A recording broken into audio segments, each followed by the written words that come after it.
ইত্তাকুল্লাহা ফি আসহাবি লা তাত্তাখিযুহুম গরদাম মিন বাদি। আমার সাহাবাদের ব্যাপারে তোমরা আল্লাহকে ভয় করো, তাদেরকে তোমরা সমালোচনার লক্ষ্যবস্তু বানাইও না।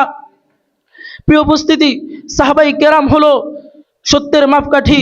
অর্থাৎ কোন ফেরকাকে হক বা বাতিল হিসেবে গণ্য করতে হলে সাহাবায়ে কেরামের মাধ্যমেই করতে হবে।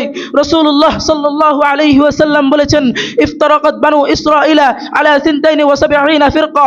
বনি ইসরাঈল 72 দলে বিভক্ত হয়েছিল, আমার উম্মত 73 দলে বিভক্ত হবে। কুল্লুহুম ফিন্নার ইল্লা ওয়াহিদাতান, 72 দলে জাহান্নামী হবে, একটি দল মাত্র জান্নাতি হবে।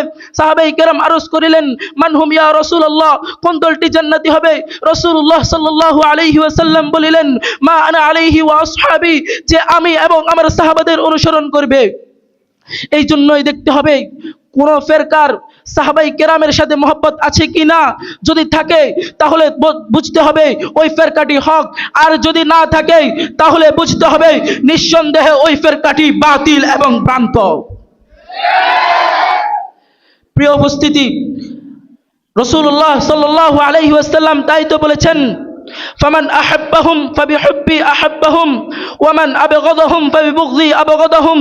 যে আমাকে ভালোবাসলো সে আমার সাহাবায়ে কেরামদেরকেও ভালোবাসলো। যার অন্তরে আমার প্রতি বিদ্বেষ সৃষ্টি হলো, সাহাবায়ে কেরামদের প্রতিও তার বিদ্বেষ সৃষ্টি হবে। সম্মানিত হাজিরিন, আহলে সুন্নাত ওয়াল জামাতের সর্বসম্মত আকীদা হলো আস-সাহাবাতু কুল্লুহুম আদুলুন। সাহাবায়ে কেরাম হলো বিশ্বস্ত ও নির্ভরযোগ্য। কোরআনে পাকের মধ্যে নানাভাবে তাদের প্রশংসা ও পবিত্রতা বর্ণনা করা হয়েছে। কোথাও বলেছেন রাদিয়াল্লাহু আনহুম ওয়া রাদু আন, তাদের উপর আল্লাহ তাআলা সন্তুষ্ট, তারাও আল্লাহর উপর সন্তুষ্ট। কোথাও বলেছেন উলাইকাল্লাযীনা ইমতাহানাল্লাহু কুলুবাহুম লিত্তাকওয়া, আল্লাহ তাদের ঈমান ও তাকওয়াকে যাচাই করেছেন, পরীক্ষা করেছেন।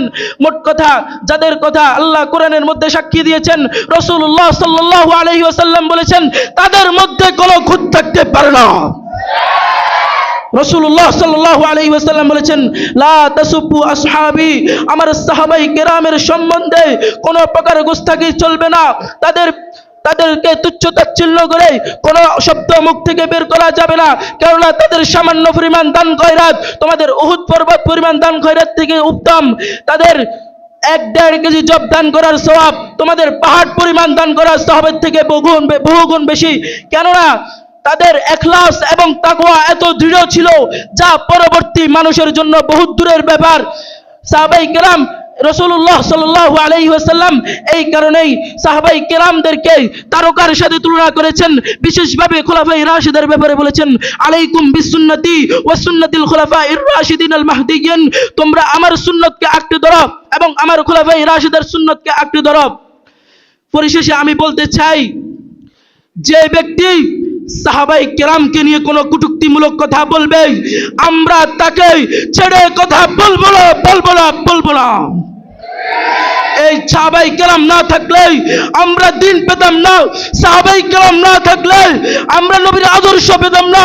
সাহাবায়ে কেরাম না থাকলে আমরা ইলমে দ্বীন পেতাম না। সাহাবায়ে কেরাম না থাকলে আমরা এই মুজতামার মধ্যে সমবেত হতে পারতাম না। সাহাবায়ে কেরাম না থাকলে নবীর সুন্নাত পেতাম না। সাহাবায়ে কেরাম না থাকলে আমরা নবীর হাদিস পেতাম না। সাহাবায়ে কেরাম না থাকলে আমরা আল্লাহর কোরআন পেতাম না। ঠিক কিনা? নাসরুম মিনাল্লাহি ওয়া ফাতহুন করিব। ওয়াসসালামু আলাইকুম ওয়া রাহমাতুল্লাহি ওয়া বারাকাতুহু।